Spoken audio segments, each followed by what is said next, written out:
নমস্কার বন্ধুরা, আশা করি তোমরা খুব ভালো আছো। সবিতা কিচেনে তোমাদের সকলকে স্বাগত। আজ কিন্তু একটা খাস্তা মুচমুচে রেসিপি নিয়ে চলে এসেছি। তো বন্ধুরা, আর দুদিন পরেই কিন্তু ছট পুজো, তো সেই উপলক্ষে আমি ঠেকুয়া রেসিপি নিয়ে। তো এখানে কি কি উপকরণ লাগছে সেটাই দেখো। এখানে আমি 500 গ্রাম ময়দা নিয়ে নিয়েছি, 250 সুজি নিয়ে নিয়েছি, 250 গ্রাম দুধ নিয়ে নিয়েছি, কিছুটা চীনাবাদাম নিয়ে নিয়েছি, আর 250 গ্রাম মতো চিনি নিয়ে নিয়েছি, কিছুটা নারকেল নিয়ে নিয়েছি কুচনো। তো আমি ময়দা নিয়ে নিয়েছি, তো তোমরা কিন্তু ময়দার বদলে আটাও নিতে পারো। একে একে আমি সব উপকরণগুলোই দিয়ে দেবো। সুজি দিয়ে দিলাম, চীনাবাদামটা দিয়ে দিচ্ছি, তারপরে কুচনো নারকেলটা দিয়ে দিচ্ছি।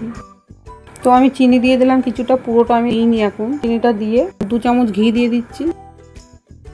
তো বন্ধুরা, এবার আমি সবকটা উপকরণ ভালো করে মিশিয়ে নেব। তো তোমরা কিন্তু ভিডিওটা স্কিপ করে চলে যাও না, মাঝখানে পুরো ভিডিওটা দেখে যাবে। তো বন্ধুরা, তোমরা কি জানো যে ঠেকুয়াটি কিসের প্রসাদ এবং কোথায় বিখ্যাত? ঠেকুয়াটি মূলত ছট পুজো উপলক্ষে করা হয় ও এটি বিহারে সবথেকে বেশি বিখ্যাত। তো আমি কিন্তু সব উপকরণগুলো ভালো করে মিশিয়ে নিয়েছি। তো এখানে আমি কিন্তু দুধটা অল্প অল্প করে দিয়ে আমি মেখে নেবো। তো আমার মাখা হয়ে গেছে। এবার আমি মুঠো মুঠো করে বানিয়ে নিয়ে হাতের তালু দিয়ে ভালো করে চেপে নিচ্ছি। দিয়ে দেখো আমার এটা কিন্তু হয়ে গেছে।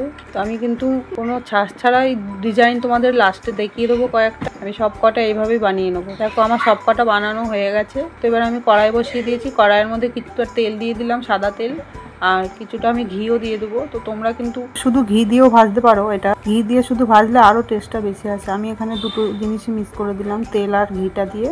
এটা ভালো করে মিশিয়ে নিয়েছি ঘিটা। তো এবার আমি একে একে সব ঠেকুয়াগুলো আস্তে আস্তে ছেড়ে দেবো। তো আমার সব কটা ছাড়া হয়ে গেছে। তখন পরে আমি সব কটা ঠেকুয়া আমি একটু আবার উল্টিয়ে দিচ্ছি।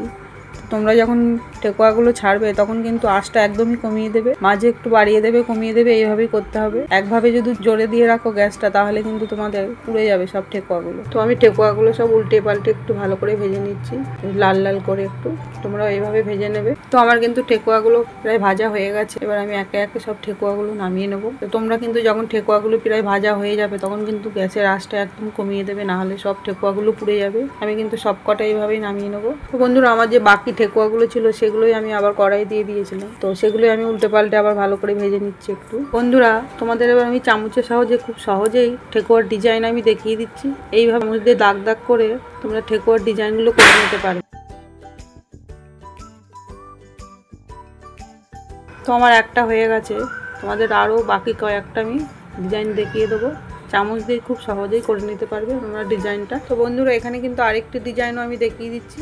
তো এই ঠেকুয়ার শেপটা আমি গোল করেছি, এইভাবে দাগ দিয়ে দিয়ে করে নিচ্ছি। তো আমার সব কটা দেখো ডিজাইন করা হয়ে গেছে। এইভাবেই তোমরাও করে নেবে চামচের সাহায্যে। তো আমার সব ঠেকুয়াগুলো ভাজা হয়ে গেছে। তো আমার কিন্তু সব কটা ঠেকুয়া রেডি হয়ে গেছে। তো তোমাদের যদি ভিডিওটি ভালো লেগে থাকে তাহলে একটি লাইক, কমেন্ট আর সাবস্ক্রাইব করতে ভুলবেন না।